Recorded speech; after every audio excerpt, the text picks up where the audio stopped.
now standing together as a kingdom nation whom God can use.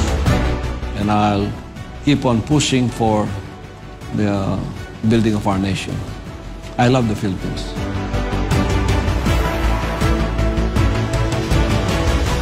Mula sa 15 miyembro, ngayon, milyon-milyon na ang mga tagasunod ni Pastor Apollo C. Quiboloy sa buong mundo. A nation's success, including the kingdom nation, and prosperity is tied to its obedience to God and recognition of His laws and ordinances which are written in His Word.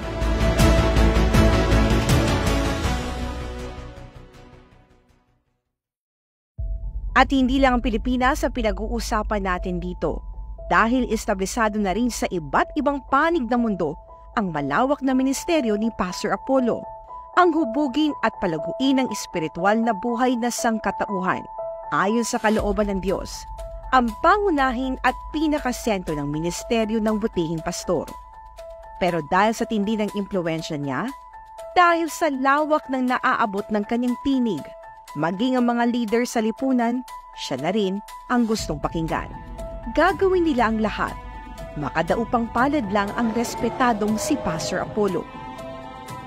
Rizal laid his life for us, for the Filipino. Jesus Christ laid his life for salvation. Those are the kind of leaders we want.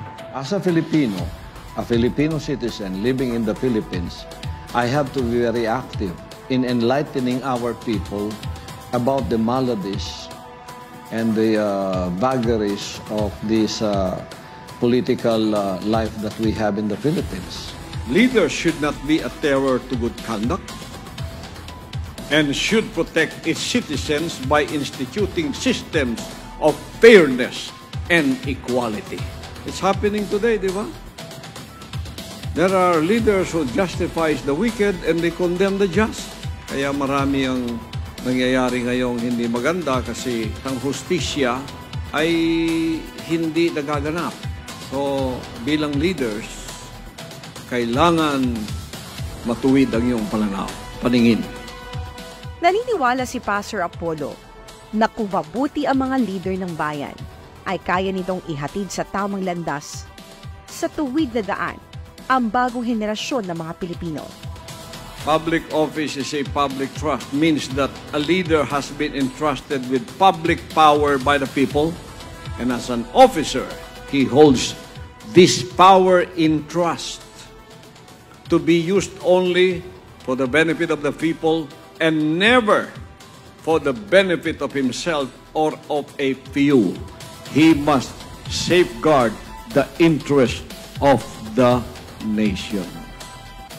Ang daan-daang taong pagkakagapos sa impluwensya ng kolonyalismo ang isa-anya sa mga dahilan kung bakit tila nakakublipat di halos maipahiwatig ng iba ang pagmamahal nila sa Pilipinas. Ang tuluyang wakasan ng higit 50 taong panghasik ng dahas ng CPP, NPA, NDF, ang isa sa mga minimithi ni Pastor Apollo. The Philippines can only be united when the people will realize that we have a country of our own, stand on our own, and be patriotic and loyal to our own. So there are points of division in democracy, like dialogues and everything. But what is inviolable is our love for country. When it comes for love of our country and sovereignty, we should all be one. There should be no division because we are all Filipinos. Pagdating dyan sa pag-ibig sa ating bansa, sa pagtayo sa ating bansa, huwag natin ipahiya si Jose Rizal, sila Bonifacio. Namatay sila nang dahil tayo ay magkaroon ng sariling soberenya. Pagdating dyan, huwag dapat tayong hawakan o pakialaman ng iba. Tumayo tayo sa sarili natin. Katapos mahalin ang bansa. Kung ano ikabubuti ng bansa, mag-contribute tayo. Whatever is it that ails our country, like the CPP, NPA, NDF, that is a blockade of our development, we are trying to push that away from us. And we have dedicated ourselves to really eradicate that through information media war that we are doing to inform our public. But I'll continue to support our country by promoting the good and trying to enlighten our people about, intelligent democracy. That is the aim of being a Filipino. First of all, you must know why you are a Filipino and who is a Filipino and what is the Filipinos for. For our country. We have no plan B country. This is the only country we have. So, we have to build our own. Bagay na isinusulong rin ni dating Pangulong Rodrigo Duterte. Matalik na magkaibigan sina Pastor Apollo at dating Pangulong Rodrigo Duterte. Kahit nung nagsimula pa lang ang ministeryo ni Pastor Apollo at may mangilang-ilang miyembro pa lang ay malapit na sila sa isa't isa. Sa katunayan, ang pagkakaluklok ni Duterte bilang ika-16 na Pangulo ng Pilipinas ay resulta ng tinatawag na divine intervention na ipahayag ng Diyos kay Pastor Apollo na naging presidente ito ng bansa. I told him about this revelation that came to me.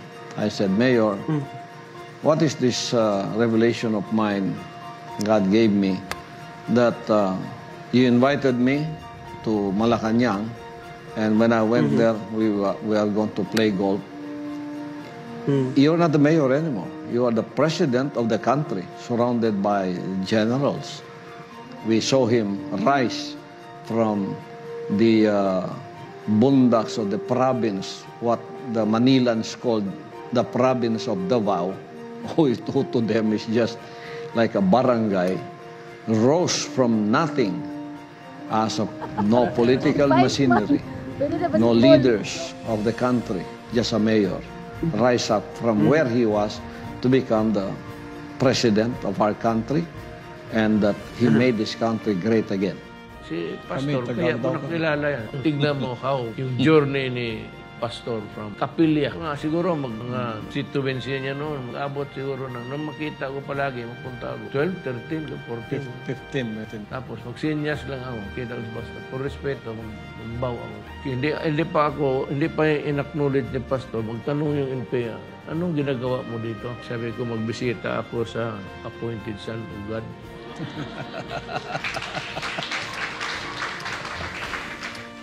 There is always divine intervention. President Duterte, while mayor, already from heaven, there was an orchestration for him to become the president of the country, even 18 years before he became president. It was revealed to me. That was a divine intervention, so that this country may come up and impose law and order against drugs, against corruption, and against this anaconda that is taking the breath out of us, which is the CPP, NPA, NDF.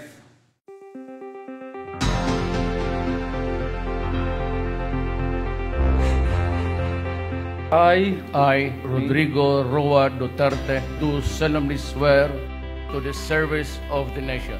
So help me God.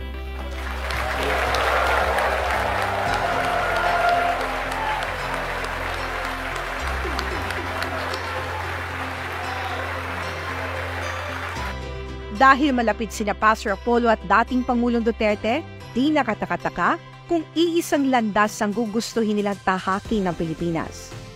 Di nakataka-taka kung magkakapareho sila ng prinsipyong ipinaglalaban at yun ay ang protektahan ng kapakanan ng bawat Pilipino at itaguyod ang interes ng Pilipinas. Mayor, it is, I think, an understatement if I say the achievement you have done in your presidency for these 6 years that you were in office. The build, hindi na siguro pantayan yan. Yung modernization of the armed forces, pagpapataas ng sweldo ng kapulisan, ng military, ng nurses, ng mga teachers, universal health care law, yung sa mga teachers, at yung license natin, driver's license at passport, naging 10 years. Free tuition, and many, many more. For me, and for many other people I've talked to, you are a Philippine hero. Sa paglipas ng taon, mabilis na lumikha ng ingay ang pangalan ni Pastor Apollo. Dumating ang panahong dinarayo na ng mga lider ng gobyerno ang putihing pastor. Bakas sa bawat isa ang kagustuhang mapalapit sa kanya dahil na din sa impluwensyang dala nito.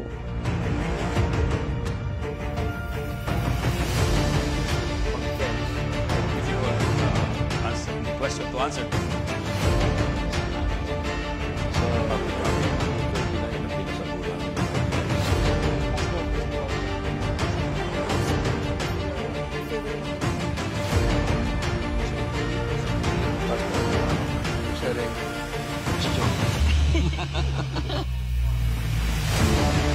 Maraming salamat po, Pastor Quiboloy. Maraming salamat sa SMNI. Maraming salamat po sa pag-bless niyo po sa akin.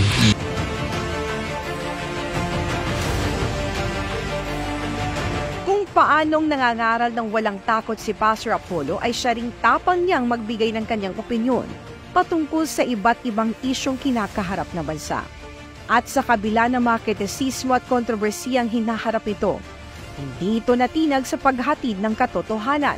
Pag tayo'y tumaya, walang atrasan yan. Mamatay, mabuhay, yumaman o maging pobre, sirain o parangalan, wala na sa akin yun. Alang ako'y sirain ng sirain, wala namang epekto sa akin yun. Basta wag lang masira ang bansang Pilipinas at wag lang masira ang kinabukasan ng ating bansang ito na mahal natin. Nagpepestahan ng iba't ibang mga interes ng ibang mga bansa.